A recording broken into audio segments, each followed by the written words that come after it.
哎，小伙伴们，大家好啊！看，在室内啊，跟大家简单的算是第一期简单复盘一下这场比赛，还有说一说这场比赛中发生的一些有意思的事情。现在人在纽约，在酒店里，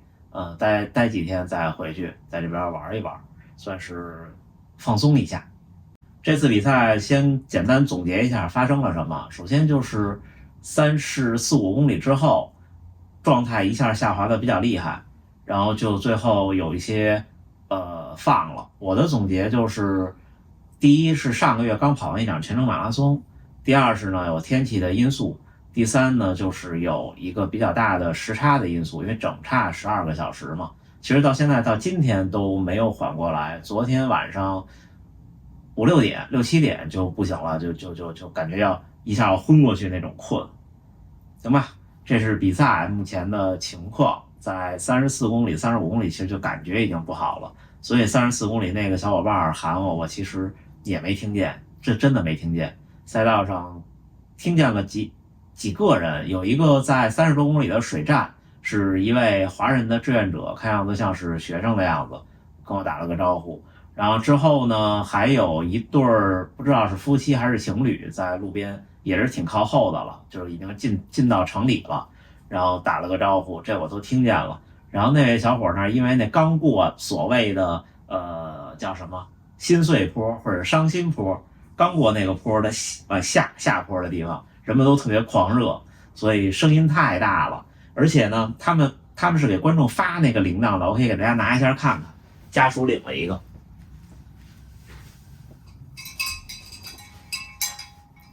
看它里边是就特别简单啊。这边是名字，这边是一个 logo， 这个这路边都是这个，所以真的是抱歉了，听不太见。然后跟那位小伙伴也联系上了，就是喊我的那位小伙伴。然后昨天赛道上呢，14、15公里的时候是新丰那个俱乐部或者说跑团的一个加油点，这边有几个比较有名的华人的跑团，然后呢之前公布了一个在赛道上这几个跑团在哪个公里有加油点，并且还公布了一个赛后去哪儿吃饭。他们当然我没有跟着去吃啊。然后那个是三位小伙伴，加上山鱼小月是一共3位小伙伴追着我跑了一段，拍了一段。有3位拍摄的，另外2位其实原来我不认识，很抱歉啊，就是那天比赛的前一天下午才见了第一面，所以说不是太熟悉，所以各位也见谅。至于说比赛的事儿，我看了我发的视频的所有的弹幕和评论，咱们就简单先就着这个弹幕和评论聊一聊。首先呢，路况，波士顿的路况确实是肯定是不如北京这种大城市的这个公路，或者一些新兴的这个城市新修的路的，这个是显而易见的。因为就像北京的地铁，大家来北京玩过，看地铁的1号线、2号线，尤其是1号线，前些年也很陈旧，因为它太早了，这个真的没办法。有波士顿马拉松的时候还是清朝呢，这个就是历史这东西，我是这么看这个事儿，就是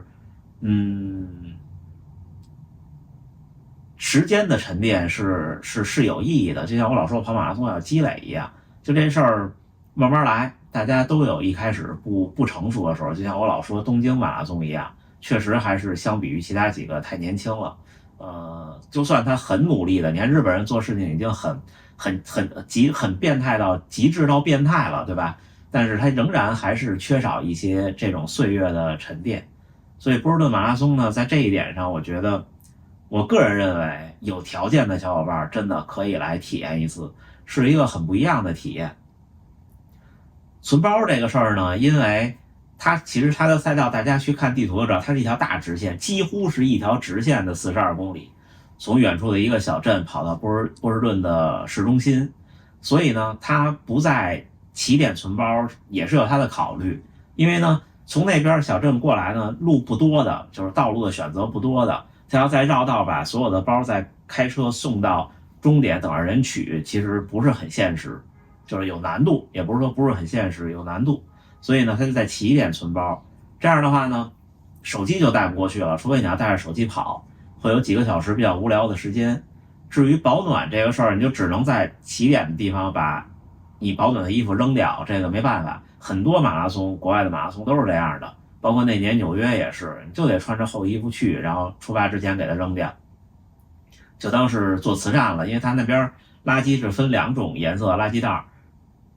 一种就是只扔垃圾就直接扔掉的，还有一种就是回收的衣服还有鞋，有很多很多挺不错的衣服，还有跑鞋或者运动鞋，就直接他们就都丢掉了。然后至于成绩这事儿呢，可能跑马拉松跑得少的小伙伴，或者不关心国外赛事的小伙伴不太了解，我也统一说一下，就是波士顿马拉松排除所有的慈善名额，就是花钱买的名额以外，还有旅游的那种花钱的名额以外，你必须要达标才能参赛。我这个年龄组就是35岁到40岁的，达标的线是好像是3小时05，但是它是这样，你首先你达标以后，你有报名的资格，之后在这些人里边排名，就像我们考大学一样，有一个1本线2本线，对吧？人家大学还有一个提档线，是不是？它是一个排名游戏，它不是一个，它其实不叫一个达标游戏，它是一个排名游戏。总体来说，说白了就是每年报名波士顿马拉松的每个年龄组的前多少多少名可以有参赛资格，并且你要最后一名要比那个时间要比他那个波士顿的 BQ 的时间 ，BQ 就是波士顿认证的意思，翻译过来的时间要短。只有唯一的一次就是去年那一次，因为没有报满，所以报名的人都有名额了。之前一直都是要比那个所谓的刚才我说的1本线或者2本线要高几分钟。比方说2021年我获得名额的第一次，那一年我这个年龄组是3小时05，但是呢，我这年龄组的最后一名是2小时57，所以其实实质上你要跑进2小时57才能有波士顿的名额，并且是1年之内的。以前它都是好像是2年之内的，这次是因为刚刚结束的这2-3年，造成他觉得可能会不会有人退步很多，所以变成了1年之内的。也就是说，对这个成绩要求非常严格。大家可以去看6大满贯，雅培的6大满贯是有一个官方网站的，上面是有一个名人墙的那么一个链接，就可以看到所有完成大满贯的人的列表，你们就可以去看波士顿马拉松那一场的成绩，它是公开的。你看到基本上男子如果在330以外，那基本都是应该是慈善名额或者是旅游的那种捐赠的名额来的。因为我这场虽然说算是跑崩了，我都不叫走了2分钟，我是站在那儿停了2-3分钟就去解决抽筋这个事儿，也可以在3小时以内。基本上大家 BQ 以后的男子选手跑进3小时以内是很正常的。你们也看到我完赛以后终点那儿那么多的人，这个可能在所有的马拉松比赛里不会有这个场景。大部分马拉松3小时以内完赛去领东西，最后结束取包什么的，应该都是几乎是很空旷的，对吧？所以水平是挺高的。这个说一下比赛的水平。然后就是吉普乔格的问题，我认为其实就像那年伦敦一样，好像他不太擅长去跑这种很逆境的环境的比赛，这是我个人的一个小判断。当然他也说是因为腿部不适，因为到这个年纪了，维持这个训练量其实是很有难度的。一开始那个是戴隐形眼镜啊，基本上就都是戴隐形眼镜是训练跟跑步。之后看了弹幕，我才发现，最后我冲过终点之前，现场的主持人还喊了Ollie from Beijing China， 对吧？这是第2次了，芝加哥那次也被喊了。他们这个是这样，就是在终点冲线前大概几十米，20-30米有一个计时毯，你一过那儿，那边就是 DJ 或者主持人那屏幕上就会显示当前过的这些人的名字，他就捡他认识的好念的，或者他觉得有特点的他就去念，对吧？基本上像我这种情况，家属在那儿等我，就说前面其实亚裔面孔很少的，因为确实是太远了，专程来一趟。他一看到是不是本地人，他可能就喊一下。对，这一场确实是没有拼，一开始起步的时候是有些快，是为什么呢？是因为一开始的前几公里以下坡居多，但是整体上这个赛道是这样，大家看到它的海拔总趋势一直下降的，但是它整个的过程就是上下上下上下，就一直不是在上坡，就是在下坡，几乎就是这样。长时段的平路很少，同时呢，几乎没有拐弯，就一条直线进到了波士顿的市区，相对的感觉上会有一些视觉的疲劳或者感觉的枯燥。它的比赛事的服务，我认为做的已经是很不错了。举个例子，比方说大家没看到的画面，在赛道上，它因为本身也没办法算作世界纪录，所以它好些的策略跟世界标准的比赛不一样。它是每一个 mile 就每一个英里都有水站，而且每一个水站都是有加德勒和白水，然后所有的志愿者是这样，他进这水站以后，先是路右边是一排这个水站，先是加德勒，后是水，然后所有工作人员都是这样端着杯子或者是捏着杯子角，然后你这样拿，然后隔得比较开，不是把杯子放在桌子上让你拿。然后每一杯倒的水的量呢也是很合适的，就1/3多一点，就你捏杯口就能喝。这一溜马上就完了以后，就是另外一侧同样的，因为你跑在左边跑在右边都没有关系，你要跑在右边呢你就先拿，跑在左边你就后拿。能量胶也是这次赛会的就是官方的那个能量胶，特贵的那个品牌的，先是无咖啡因的，也是每一个人志愿者都是这样拎着，然后冲过去这么拿，然后再是有咖啡因的，他会跟那喊是，就刚才水站也是在喊是加德勒还是水，加德勒还是水，然后呢咖啡因能量胶呢也是喊的普通的还是有咖啡因的，这是他的一个做的挺不错的地儿。但是比较遗憾的是，也可能是我没看见啊，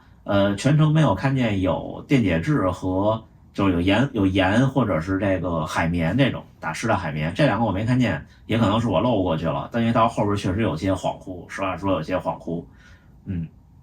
下雨呢是刚站到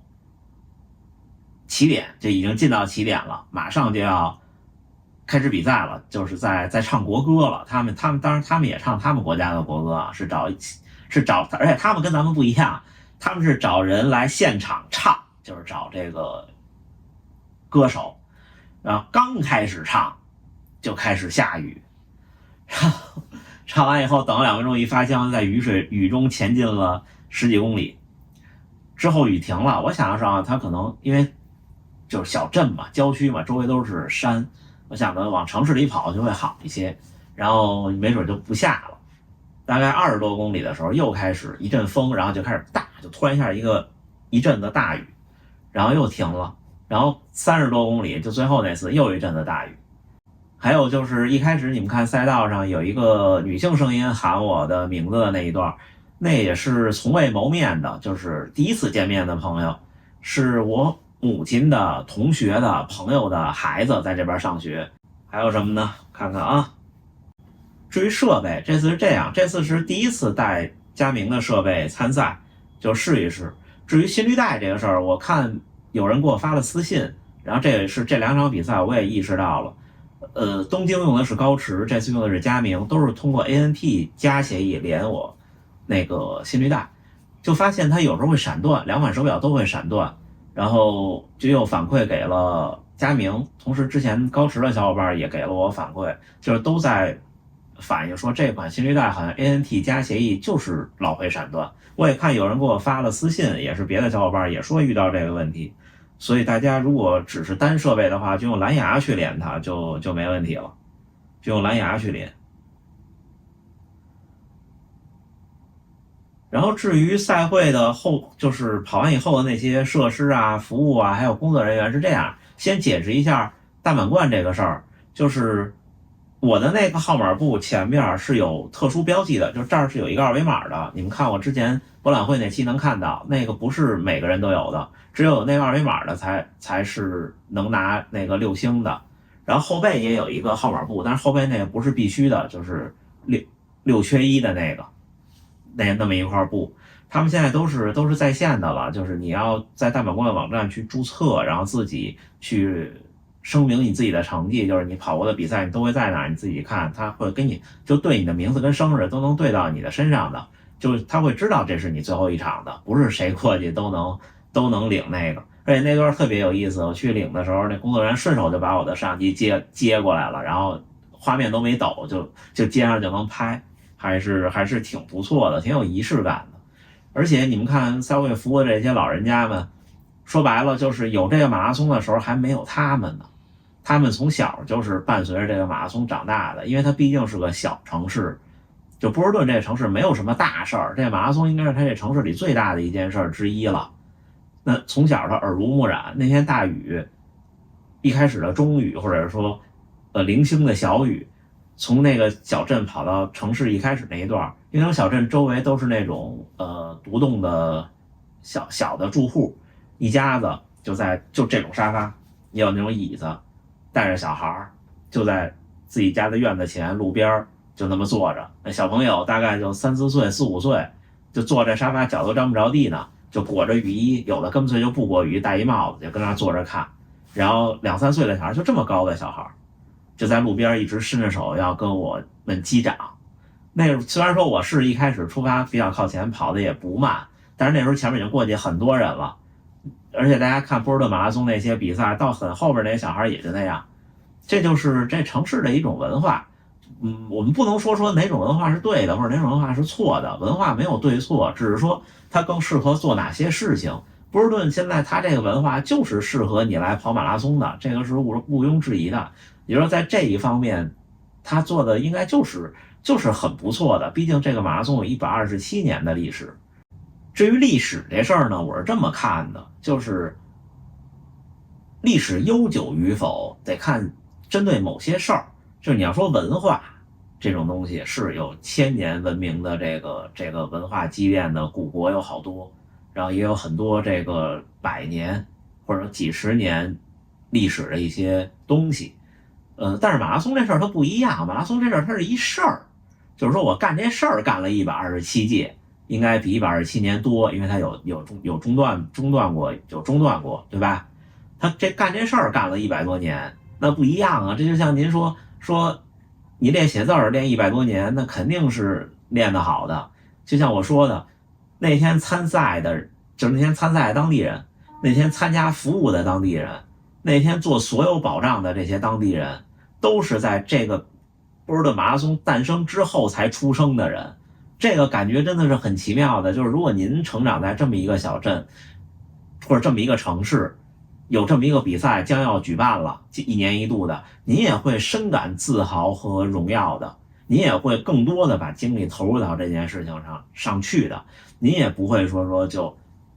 都是那个，就像我说的之前有些赛事那个组织的要多差有多差似的，您也不会的，对不对？就我还是我那个观点，就是我们要互相的取长补短，而不是互相揭短，对吧？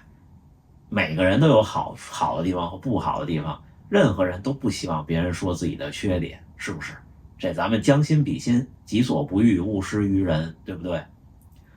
所以我到哪儿去参加比赛，我都说挺好的。我们希望这些东西一起好起来。无论我们是参加马拉松比赛，还是随行的家属，还是说我们去哪儿去干任何一件事儿，你都希望这件事儿干得特别痛快，特别高兴，对不对？那他就需要很多人在背后默默的付出，行吧？今天简单跟大家聊一聊，我看了一些评论、弹幕什么的，回一回。总之就是感谢每一个人，感谢屏幕前的您。我看这些评论和弹幕真的是有些受宠若惊的感觉。今天早上出去跑了1小圈，然后晚上呢还有个小约会，跟山雨小月他们在中央公园可能要跑1小圈，前提是我还能跑得动的情况下啊，在约在了那个纽约路跑协会的那个地方。那年来参加纽约马拉松，我还去那儿转了转，挺不错那个小店。对，还有一个就是比赛之后最后那一场大雨，那个太可怕了。当时因为已经停下来了，你本来就不动了，就凉了，然后在那个雨一浇，我浑身冰冷。我走到那家属等候区，对他们这个比赛，包括之前柏林这些比赛都有家属等候区，他会立那个26个英文字母的牌子，你在你的那个姓氏的那个首字母那儿去等，跟家属就可以约嘛，就好有明显的位置。然后到那等候区的时候，拿着我那衣服要换，当时有抽筋儿，哎呦都不行了，也没有地儿坐，因为就在大街上。边上一个也是讲中文的老哥，可能也是等他的朋友，他们是6个人，上个月刚在东京拿了6星，然后回来的，然后帮我穿裤子，非常感动，非常感动。好，那就这么着，一个大的巨长的流水账，不知道大家有没有兴趣听到这儿？我说我都嫌我自己话多了，还会找这个机会，这几天把比赛中的一些东西拿到，就具体的再聊一聊，跟大家分享一下这一次比赛的更多的细节和过往。还是再一次感谢大家，感谢赛道上加油的朋友，感谢帮我拍摄的朋友，感谢屏幕前的您，还有感谢那么多当时看了直播，还在直播间弹幕里给我加油的小伙伴们，受宠若惊啊！咱们下回再见。